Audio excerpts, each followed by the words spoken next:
Hello everyone, welcome back once again. So in this video we solve exercise 4.4 of the chapter determinant. Okay, in previous classes we discussed what is minors and what is cofactors of the determinant. ठीक है, हमने पिछले video में आपसे discuss किया था कि minor क्या होता है, कोफैक्टर क्या होता है, और उसी पर बेस्ड है ये एक्सरसाइज 4.4.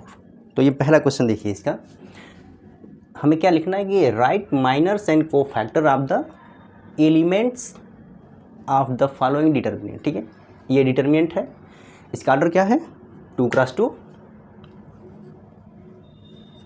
ठीक है, तो अगर कोई डिटर्मिनेंट है उसका ऑर्डर है 2, तो उसमें कितने एलिमेंट होंगे, 4 एलिमेंट होंगे. तो यानी हमें 4 माइनर्स लिखने होंगे और 4 कोफैक्टर्स. ठीक है, हर एक एलिमेंट का लिखना होगा. ठीक है, अगर यही 3x3 हो जाएगा तो कितने लिखने होंगे, 9 माइनर्स एंड 9 कोफैक्टर. तो आइए इसको सॉल्व करते हैं पहले. अब माइनर होता क्या है, हमने लिखा था, इसके पिछले वीडियो में डिस्कस किया है, आप उसको देख लीजिएगा. ठीक है, सिंस द माइनर्स ऑफ एआईजे क्या है, all the element of determinant. ठीक है, इज व्हाट, एमआईजे से हम रिप्रेजेंट करते थे कि नहीं. एमआईजे हमने पिछले वीडियो में डिस्कस किया है. ठीक है, अब देखिए जैसे एमआईजे के रूप में ही इसके माइनर्स को लिखना हमें. ठीक है, अब आ जाइए पहला लिखते हैं. यहाँ पर पहले ये जो जितने एलिमेंट है इसको उसको लिख लीजिए हियर. अगर इसके जनरल फॉर्म अगर आप लिखना चाहें तो क्या लिखेंगे, A11, A12, A21 and A22. ठीक है, तो अब इसको अलग अलग लिख लेते हैं पहले, क्योंकि सोल्यूशन में इसकी आवश्यकता पड़ेगी. ठीक है, तो here A11 equal what 2, compare कर लीजिए, A12 -4, A21 0 एंड A22 3. यही तो इसके 4 एलिमेंट दिया है. ठीक है, अब आ जाइए. So you can write next M11 according to first element. M11 equal what, आपको लिखना होगा माइनर ऑफ A11.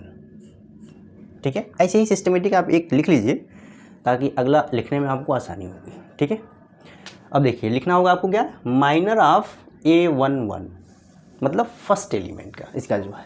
ठीक है, अब क्या करते हैं, डिटरमिनेंट के फॉर्म में हमें लिखना होगा. अब ये A11 जिसमें है इसका मतलब फर्स्ट रो को हाइड कर दीजिए और फर्स्ट कॉलम को हाइड कर दीजिए. अब अगर आप ध्यान से देखिए तो इस क्वेश्चन में फर्स्ट रो तो यही तो है, ये देखिए फर्स्ट रो, और ये फर्स्ट कॉलम, बचा क्या है ओनली 3. ठीक है, अगर ये 2 के फॉर्म में रहता, जैसे अगर 3x3 होता तो इसमें क्या क्या आ रहा है, सिर्फ 2 ही तो आ रहा है. डिटरमिनेंट के फॉर्म में लिखते हैं ये 2, आप इसको नहीं लिखेंगे तब भी कोई दिक्कत नहीं है. ठीक है, इसलिए हम यहाँ लिख रहे हैं कि 3 वाले में लिख करके क्रॉस मल्टीप्लाई करके उसको सॉल्व करेंगे. ठीक है, आप इसे नहीं लिखेंगे तभी, अगर आप लिखेंगे तो और अच्छा है, क्योंकि हमें डिटरमिनेंट के फॉर्म में लिखना होता है. ठीक है, अगला देख लीजिए, ये पहला हो गया. M12 अगर लिखना हो तो क्या लिखेंगे, माइनर ऑफ A12. ठीक है, इसका मतलब फर्स्ट रो को हाइड करना है और सेकंड कॉलम को हाइड करना है. तो फर्स्ट रो को हमने हाइड कर दिया, सेकंड कॉलम को हाइड कर दिया, बचा क्या, सिर्फ 0 ही तो है. इसका मतलब क्या आ गया, ये 0 आ गया. समझ में आ रहा है कुछ, या ऐसे ही उड़ रहा है. ठीक है, ये दूसरा हो गया सेकंड माइनर. अब अगला क्या आएगा, M21. ठीक है, इसका मतलब क्या होता है, यहाँ पर आपको लिखना होगा माइनर ऑफ A21. इसका मतलब सेकेंड रो को हाइड करना है और फर्स्ट कॉलम को. ये सेकेंड रो हो गया, ठीक है, और ये हो गया फर्स्ट कॉलम। तो क्या आएगा ये -4 आएगा, यही तो आएगा। ठीक है, अभी देखिए यहाँ से ये हो गया। अब ये क्या आएगा अगला M22,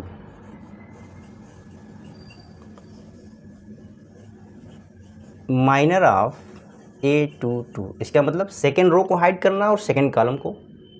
सेकेंड रो हो गया, सेकेंड कॉलम, या क्या यहाँ पर क्या मिल गया 2। ठीक है, यही आएगा, इसमें कोई डाउट?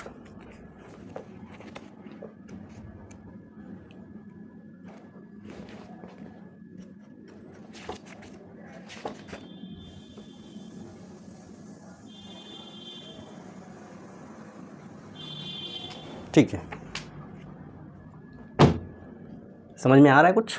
अब हमने लिख लिया क्या है, इसके 4 माइनर्स हो गए, हमने लिख लिया। अब देखिए अगला क्या लिखना है, कोफैक्टर में लिखना है। ठीक है, तो माइनर का कार्य हमने पूरा कर लिया है। ठीक है, so here first we write here what 4 minors of the each element. ठीक है, अगला क्या लिखना होगा, नाउ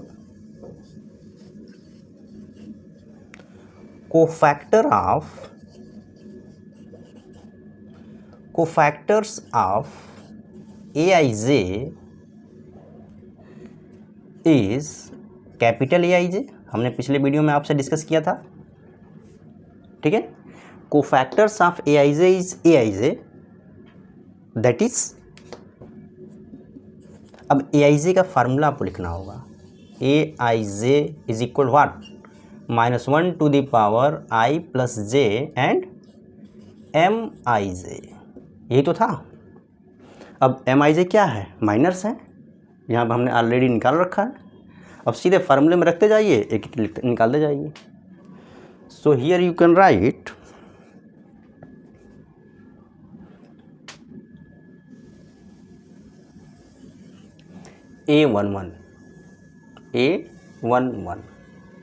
A11 का मतलब क्या होता है, कोफैक्टर ऑफ A11। ठीक है, फर्स्ट एलिमेंट का ही तो लिख रहे हैं इसमें। आगे क्या लिखेंगे इसमें, -1 to the power what A11, Ij है 1 + 1 लिख लीजिए, और क्या लिखते हैं M11। ठीक है, अब ध्यान से अगर देखिए -1 टू द पावर 2 हो रहा है, पॉजिटिव हो गया, M11 की वैल्यू क्या आएगी, क्या है 2 है ये। ठीक है, ये क्या आ गया 2 आ गया, यानी A11 की वैल्यू क्या आ गई 2। इसका मतलब फर्स्ट जो A11 का कोफैक्टर कितना आ रहा है 2 आ रहा है। ठीक है, इसी तरीके से A12 लिख लीजिए, इसको क्या लिखेंगे, कोफैक्टर ऑफ A12। अब यहाँ पर क्या लिखेंगे, -1 टू द पावर 1 + 2 M12। अब ध्यान से देखिए, ये 1 + 2 करेंगे 3 आ जाएगा, यानी नेगेटिव आएगा -1, और M12 की वैल्यू यहाँ पर देख लीजिए 0 है, तो क्या आ गया ओवरऑल 0 आ गया। इसको इधर ही लिख देते हैं।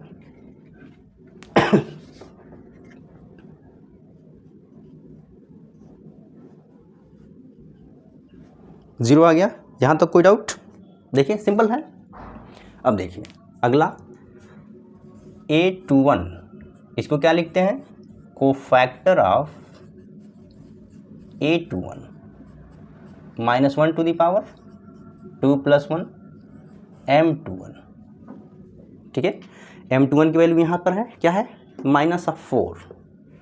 सो यू कैन राइट, अब ध्यान से देखिए यहाँ पर -1 टू द पावर 3, -1 है ही, इंटू -4, क्या आएगा ये 4 आ गया। ठीक है, और लास्ट आपका आएगा यहाँ पर क्या A22, cofactor of A22 -1 to the power 2 + 2 M22। अब देखिए -1 टू द पावर 4 है तो पॉजिटिव आएगा, M22 की वैल्यू क्या है यहाँ से 2 है, तो ये आ गया 2। अब देखिए यहाँ पर ये माइनस हो गए और यहाँ पर ये हो गया कोफैक्टर। अब ये अगर आप ध्यान से देखिए तो ये 2 क्रॉस 2 का था, तो सिंपल था, 4 4 ही लिखना था हमें, 4 minus and 4 cofactor. But if determinant order of the if order of the determinant 3 cross 3, it means 3 order, so there are 9 elements. So here we write first 9 minors and then we write 9 cofactors in your next question. Okay, simple है। देखिए एक हमने ये systematic लिखा दिया, आपको ऐसे ही लिखना होगा। अब इसका दूसरा पार्ट देख लीजिए। तो if you want to write तो just you pause the video and write, and just you can take screenshot and write after this video, ठीक है।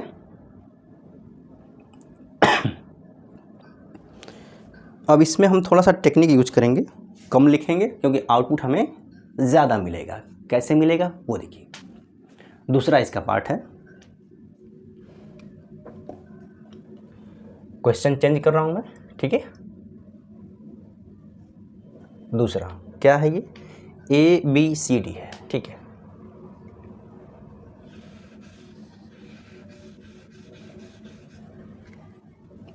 ABCD, ठीक है, ये चेंज हो जाएगा।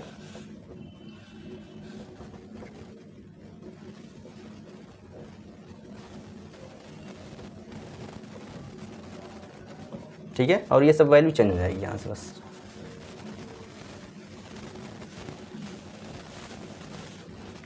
देखिए A11 का लिखना है, फर्स्ट को कवर करिए, इधर करेंगे तो क्या मिलेगा आपको, D मिल जाएगा। A12 का लिखना होगा, इसको कवर करिए, इसको कवर करेंगे तो क्या मिलेगा, B मिल जाएगा। और A21 का अगर लिखेंगे तो C मिल जाएगा, और लास्ट इसका A मिल जाएगा। ठीक है, यहाँ तक हमने लिख दिया। अब आगे आ जाइए,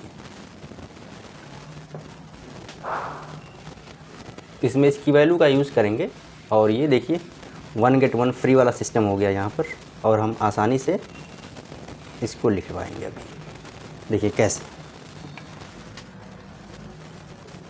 ये M11, M12, M21 and M22 की वैल्यू हमने पहले फाइंड आउट कर लिया। अब यहाँ पर रख दीजिए बस, क्या आएगा देखिए। जैसे यहाँ देखिए क्या है, -1 टू दी पावर 2 पॉजिटिव हो गया। M11 क्या है, M11 D ही तो है, ये D आएगा। यहाँ पर माइनस है, M12 क्या आया है, B आया है, यानी -B आ जाएगा। माइनस किसके साथ आ रहा है, इसके साथ, इसकी वजह से माइनस आ रहा है। और यहाँ पर भी माइनस आएगा। M21 क्या है, C है, तो ये भी आ गया आपका -C। और ये लास्ट M22 A है, और ये पॉजिटिव है, तो ये A आ गया। यही तो हो गया आपका सॉल्यूशन, जो सेकंड पार्ट है क्वेश्चन नंबर 1 का। आप लिखना चाहते हैं तो इसको लिख लीजिए। ठीक है, एक को सिस्टमेटिक, अगर देखिए जैसे अगर एक ही टाइप के 2 क्वेश्चन है, ठीक है, तो एक को क्लियर एकदम पूरा सिस्टमेटिक लिखना है आपको, और एक को आपने जब सिस्टमेटिक आप लिख लेंगे तो आसानी से दूसरे को आप उसी फॉर्मेट में लिख सकते हैं। जैसे देखिए हमने क्या किया है, ये हर बार लिखना होगा आपको। क्या A11 लिखेंगे, फिर आगे लिखेंगे cofactor of A11, A12, A13, ठीक है, अगर 3 क्लास 3 का है तो। अब देखिए ये क्वेश्चन नंबर 1 जो आपके एक्सरसाइज का है, इसमें 2 क्लास 2 का है। ठीक है, तो हमने ये दोनों आपको सॉल्व करा दिया है।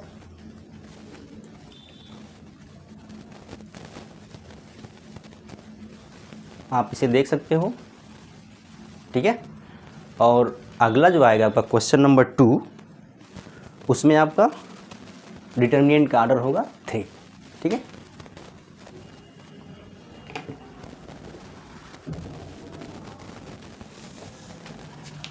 अब डिटर्मिनेंट का ऑर्डर 3 आएगा तो उसमें कितना लिखना होगा आपको, माइनस लिखने होंगे 9, और फिर माइनस ये कोफैक्टर लिखने होंगे 9। ठीक है, यानी टोटल 18 लिखना होगा, और वो क्वेश्चन जो है लंबा होगा, अप्रॉक्स 2 पेज में आ जाएगा। ठीक है, कोई नहीं, उसको भी सॉल्व करेंगे।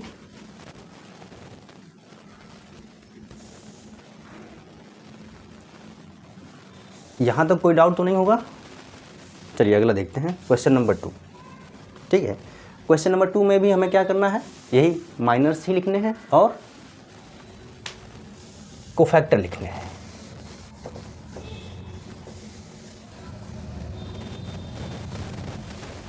ऐसे ही अगर आप सिस्टमेटिक लिखते चलेंगे तो इसमें कोई डिफ़िकल्टी नहीं होगी।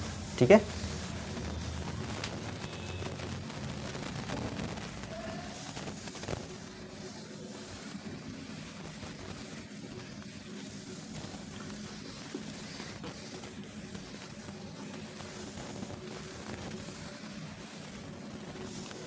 क्वेश्चन नंबर 2 है,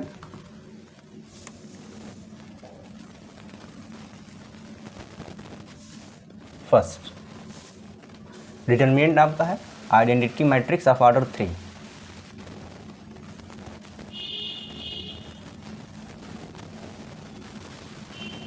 ठीक है, इसमें ज़्यादातर कैलकुलेशन नहीं है क्योंकि ज़्यादातर एंट्रीज क्या है, ज़ीरो है, मल्टीप्लाई करेंगे ज़ीरो आएगा। ठीक है, लेकिन सिस्टमेटिक लिखेंगे इसको, क्योंकि अब आपको हर बार ऐसे ही थोड़ी मिलेगा, हर एक में अलग अलग आएगा। ठीक है, so first we write solution of this question in systematic manner and then we can proceed for next question. Okay, so solution.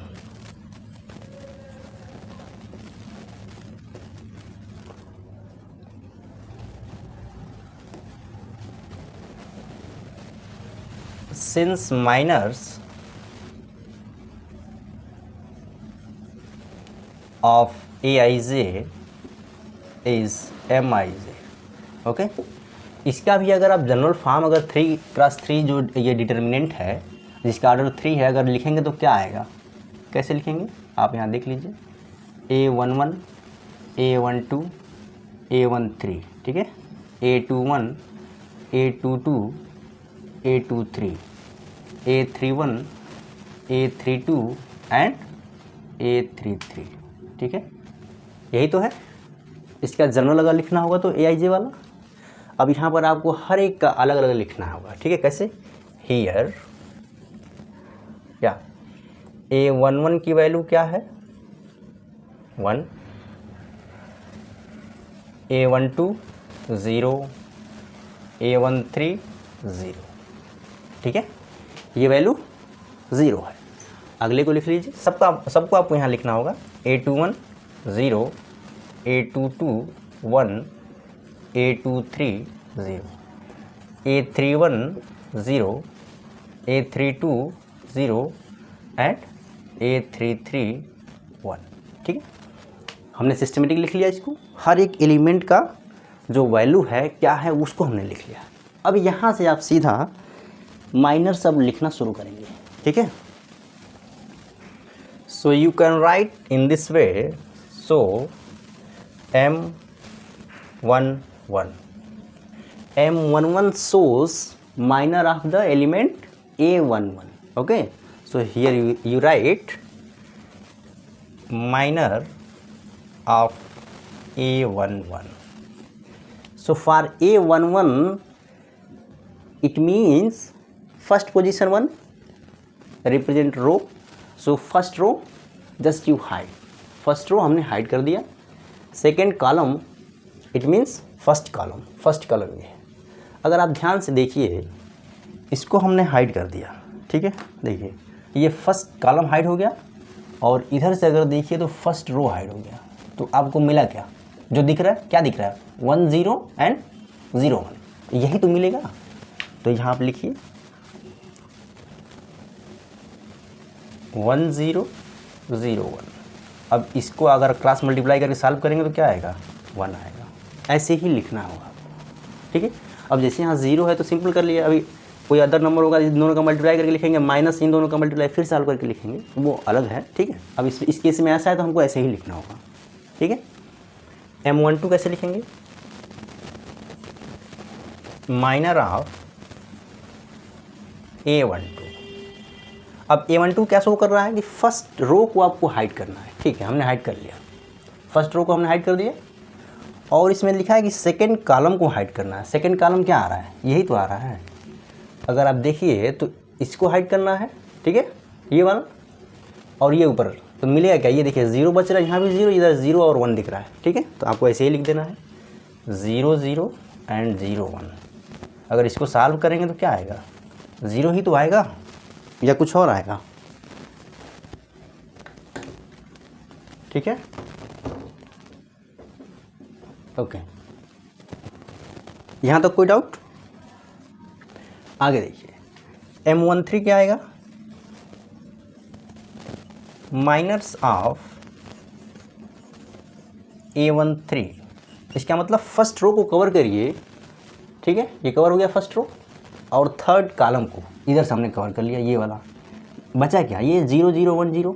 ठीक है, तो आपको डिटरमिनेंट में लिखिए 0 0 1 0, ये भी तो 0 ही आएगा, सॉल्व करेंगे 0 ही आएगा।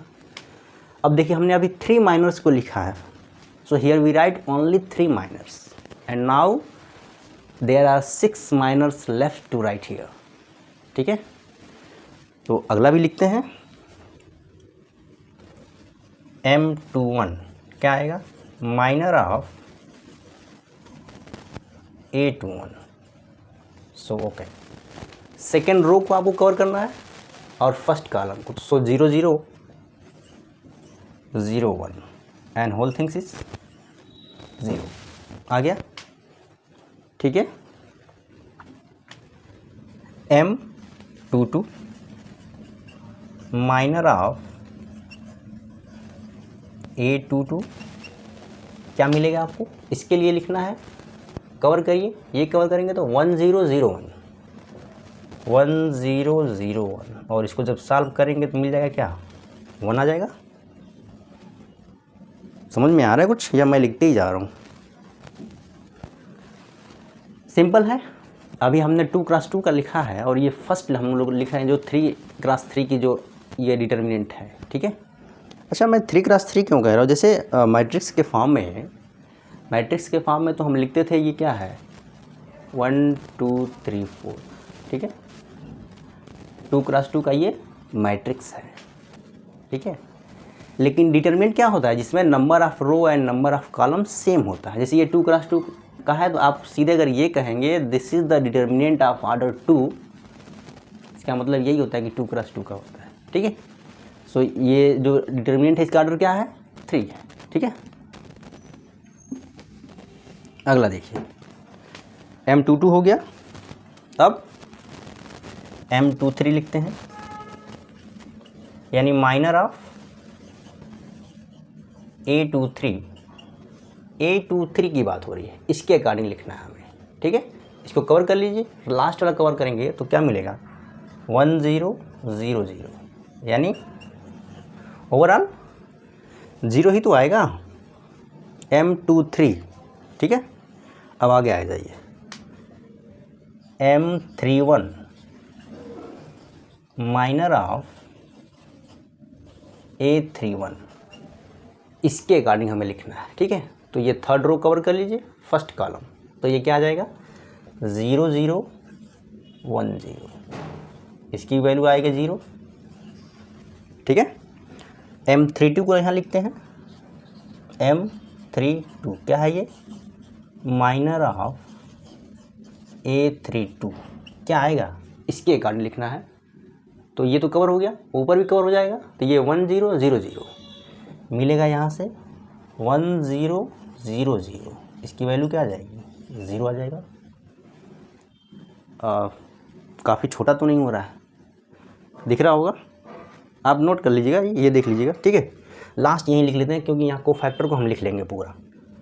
अब M33 को लिखते हैं, तो क्या लिखेंगे माइनर ऑफ A33 क्या आएगा ये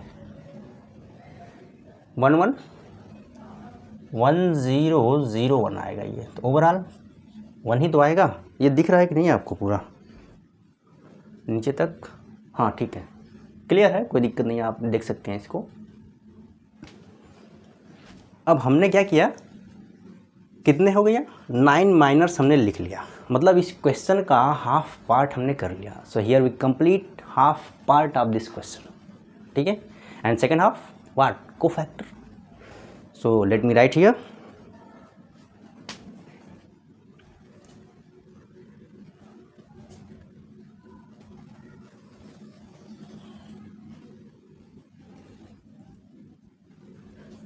now कोफैक्टर्स ऑफ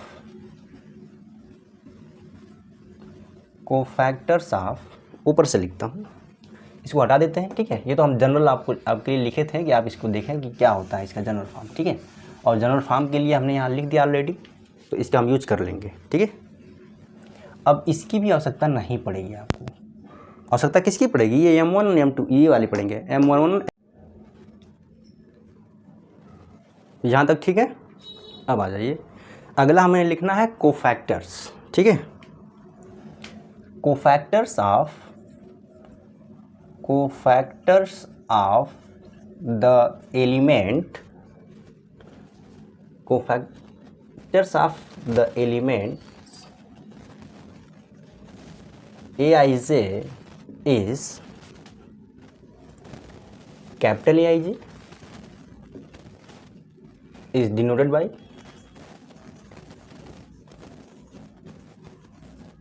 क्या होता है Aij का फार्मूला आपको लिखना होगा, Aij है ये, ठीक है। So Aij equal -1 to the power i plus j Mij, ठीक है। ये तो फार्मूला है और इसे आपको याद करना होगा। So just you remember this formula between what, if question ask in your exam, write the relation between what, minors and cofactors, तो आपको यही लिखना होगा, the relation between minors of determinant and cofactors of determinant। तो यही formula ही आपको लिखना होगा और यही रिलेशन है, ठीक है। देखिए अब यहाँ से हम सीधा, देखिए एक को सिस्टमेटिक में लिख रहा हूँ, अभी इसी पर अगला जो क्वेश्चन आएगा उसमें हो सकता है 1 गेट 1 फ्री वाला आ जाएगा, लेकिन उसमें भी उतना नहीं होगा, ठीक है। आगे आइए, अगर ये A11 यहाँ से लिखना होगा A11, इसका मतलब क्या होता है, कोफैक्टर ऑफ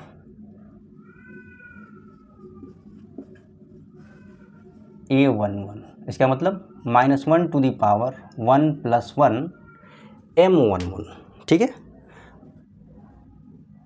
M11, ठीक है। -1 टू द पावर 2 हो गया, यानी ये पॉजिटिव हो गया, और M11 की वैल्यू यहाँ से देख लीजिए क्या है, 1 है, तो 1 लिखेंगे, ठीक है। इसी तरीके से A12 क्या हो गया, cofactor of A12 -1 to the power 1 + 2 M12, और M12 की वैल्यू यहाँ से देख लीजिए 0 है, तो सीधा ही 0 आ गया, ठीक है। इसी तरीके से आप सबको लिख सकते हैं, ठीक है। तो मैं इसको फटाफट लिख देता हूँ, आप देख लीजिए, A13 cofactor of A13 -1 to the power 1 + 3 M13 यहाँ देखिए 0 है, 0 ही आएगा। अगला देखिए A21 cofactor of A21 -1 to the power 2 + 1 M21, क्या आएगा, 0 आएगा। यहाँ देखिए M21 की वैल्यू क्या है, 0 है, ठीक है। अगला देखिए A22 क्या आएगा, कोफैक्टर ऑफ A22, यानी -1 टू द पावर 2 + 2 M22, क्या आएगा, -1 टू द पावर 2 + 2 4 हो गया, पॉजिटिव हो गया, और M22 की वैल्यू यहाँ पर देखिए 1 है, तो ये क्या आ जाएगा, 1 आ जाएगा। समझ में आ रहा है, सिंपल है। एक कुछ सिस्टमेटिक अगर आप लिख लेंगे तो आप आसानी से अच्छा लिख लेंगे, ठीक है। अब देखिए आगे क्या है, A23 लिख लीजिए, कोफैक्टर ऑफ A23, इसका मतलब हो गया -1 टू द पावर 2 + 3 M23 क्या है, 0। यहाँ देखिए आप M23 की वैल्यू 0 है, यहीं से हम लिख रहे हैं, ठीक है। अगला आपका आ जाएगा A31 यानी cofactor of A31 -1 to the power 3 + 1 M31 क्या है, 0 है। यहाँ देखिए M31 क्या है M31 क्या है, यहाँ पर 0 है, तो 0 आएगा, ठीक है। अगला देख लीजिए, 2 और हैं इसमें, A32 क्या आएगा, ये कोफैक्टर ऑफ A32 यानी -1 टू द पावर 3 + 2 M32, क्या आएगा, ये भी 0 आएगा। यहाँ देखिए M32 की वैल्यू 0 आ गया, ठीक है। और लास्ट है ये A33 cofactor of A33 -1 to the power 3 + 3m33। अब देखिए -1 टू द पावर 6 हो गया, इसका मतलब क्या आ गया पॉजिटिव, एंड m33 की वैल्यू है 1, तो ये 1 आ गया। और ये हो गया आपका answer of this question in which determinant given of order 3, okay, and here we write minors of each element and then we write cofactors of each element. So any question, if you want to ask what is the relation between minors and cofactors of the determinant, so just you write this formula, ठीक है। where ing represent what first place represent rows and second columns, ये तो मैं पहले भी discuss कर चुका हूँ। इस तरीके से ये हो गया आपका सिस्टमेटिक मैनर, जिसके लिए आपको मैं इतनी देर से लिखा रहा हूँ, ठीक है। और इसी तरीके से आपको लिखना होगा। बात समझ में आ रही है? नहीं, ठीक है, मतलब ऊपर वाली लाइन कट रही है क्या? सही है। अब यहाँ पर हम कुछ अप्लाई करेंगे। कुछ अप्लाई क्या करेंगे? नेक्स्ट क्वेश्चन को अप्लाई करेंगे, और क्या करेंगे इसका सेकंड पार्ट देख लीजिए, ठीक है। सेकंड